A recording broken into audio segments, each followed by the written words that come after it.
السلام علیکم ورحمۃ اللہ وبرکاتہ۔ کبھی آپ نے سوچا ہے کیا واقعی ایسے الفاظ بھی ہو سکتے ہیں جنہیں ادا کرنے میں صرف چند سیکنڈ لگیں، زبان پر بےحد آسان ہوں مگر قیامت کے دن میزان اعمال میں پہاڑوں سے بھی زیادہ بھاری ثابت ہوں؟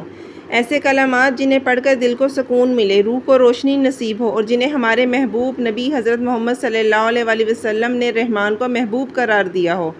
آج کی ویڈیو میں ہم انہی دو عظیم کلمات کا راز جانیں گے، وہ کلمات جو شاید ہماری زبان پر معمولی محسوس ہوں لیکن اللہ کے ہاں ان کی قدر و منزلت بے حد عظیم ہے۔ اور سب سے حیرت انگیز بات یہ ہے کہ انہیں پڑھنے کے لیے کسی خاص جگہ کی ضرورت نہیں، نہ کسی مشکل طریقے کی۔ آپ انہیں چلتے پھرتے، کام کرتے، سفر میں، تنہائی میں یا اپنے فارغ لمحات میں پڑھ سکتے ہیں۔ بس زبان کو حرکت دینی ہے اور دل کو اپنے رب کی طرف متوجہ کرنا ہے۔ وہ دو کلمات کون سے ہیں؟ آپ صلی اللہ علیہ وآلہ وسلم نے فرمایا، دو کلمات ایسے ہیں جو زبان پر ہلکے، میزان میں بھاری اور رحمان کو محبوب ہیں۔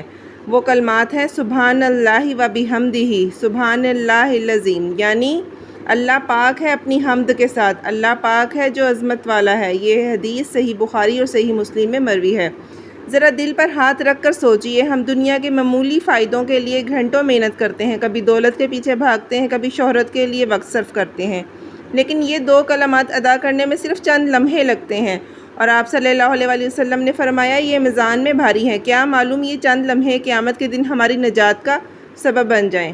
زبان پر ہلکے کا کیا مطلب ہے؟ اس کا مطلب یہ ہے کہ ان کلمات کو پڑھنا نہایت آسان ہے، نہ وضو کی شرط ہے، نہ کسی خاص مقام کی پابندی، نہ لمبی تیاری۔ آپ چلتے پھرتے، بیٹھتے ہوئے، گھر کے کام کے دوران، سفر میں یا اپنے فارغ وقت میں اللہ کا ذکر کر سکتے ہیں۔ ذکر کے لیے ہمیشہ گھنٹوں کا وقت نکالنا ضروری نہیں ہوتا۔ کبھی زبان سے نکلا ہوا ایک مختصر ذکر دل کی دنیا بدل دیتا ہے، کبھی چند لمحوں کی یاد انسان کو غفلت کی گہرائیوں سے نکال کر اپنے رب کے قریب لے آتی ہے، اور جب انسان کی زبان اللہ کے ذکر سے تر رہتی ہے تو دل بھی آہستہ آہستہ اللہ کی محبت سے بھرنے لگتا ہے۔ میزان میں بھاری کا کیا مطلب ہے؟ قیامت کا وہ دن یاد کیجئے جب ہر انسان اپنے مال کے ساتھ اللہ تعالیٰ کے سامنے کھڑا ہوگا، جب نہ مال کام آئے گا، نہ دنیاوی مقام، نہ شہرت، اور نہ کوئی ظاہری طاقت۔ اس دن صرف اعمال کا وزن ہوگا۔ انسان اپنی زندگی کے ہر لمحے، ہر لفظ اور ہر عمل کو دیکھے گا۔ اس وقت اسے اندازہ ہوگا کہ دنیا میں کیے جانے والا کون سا معمولی سا نیک عمل اللہ کے ہاں کتنا قیمتی تھا۔ اور آپ صلی اللہ علیہ وآلہ وسلم نے ان دو کلمات کی عظمت بیان کرتے ہوئے فرمایا کہ یہ میزان میں بھاری ہیں، اس لیے ان الفاظ کو کبھی معمولی نہ سمجھیں۔ کیا معلوم آپ کی زبان سے نکلا ہوا ایک ذکر آپ کے نامہ اعمال میں نیکیوں کا ایسا وزن بڑھا دے جس نے آپ نے کبھی امید بھی نہ کی ہو۔ رحمان کو محبوب ہونے کا مطلب، حدیث کے سبب دل کو چھو لینے والا حصہ یہ ہے کہ یہ دو کلمات رحمان کو محبوب ہیں۔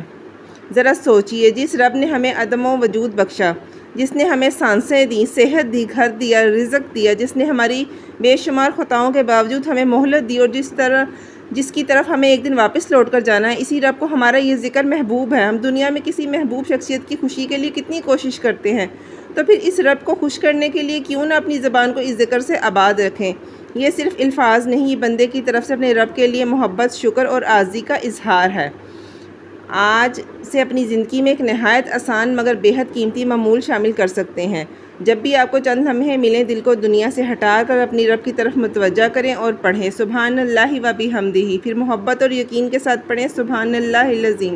لیکن یاد رکھیں کہ اصل مقصد صرف الفاظ کو جلدی جلدی دہرانا نہیں، بلکہ اللہ کو یاد کرنا ہے، اس کی پاکیزگی بیان کرنا، اس کی نعمتوں پر شکر ادا کرنا اور اس کی عظمت کو دل میں محسوس کرنا ہے۔ جب ذکر زبان سے دل تک اتر جائے تو انسان کے خیالات بدلتے ہیں، رویے بدلتے ہیں، اور اللہ کی قربت محسوس ہونے لگتی ہے۔ ہم اکثر بڑی بڑی نیکیوں کی تلاش میں رہتے ہیں۔ ہم سمجھتے ہیں کہ شاید اللہ کی رضا حاصل کرنے کے لیے بہت بڑے کام کرنا ضروری ہے، لیکن اسلام ہمیں یہ بھی سکھاتا ہے کہ کبھی ایک چھوٹا سا عمل اگر اخلاص کے ساتھ کیا جائے، اللہ کے ہاں بہت عظیم بن جاتا ہے۔ یہ دو کلمات زبان پر ہلکے ہیں، لیکن آپ صلی اللہ علیہ وآلہ وسلم نے بتایا کہ یہ میزان میں بھاری ہیں اور اللہ تعالیٰ کو بہت محبوب ہیں۔ تو کیوں نہ ہم آج اپنی زبان کو فضول باتوں، شکایتوں اور غیبت کی بجائے اللہ کے ذکر سے آباد کریں۔ جب بھی یاد آئے اخلاص کے ساتھ پڑھیں۔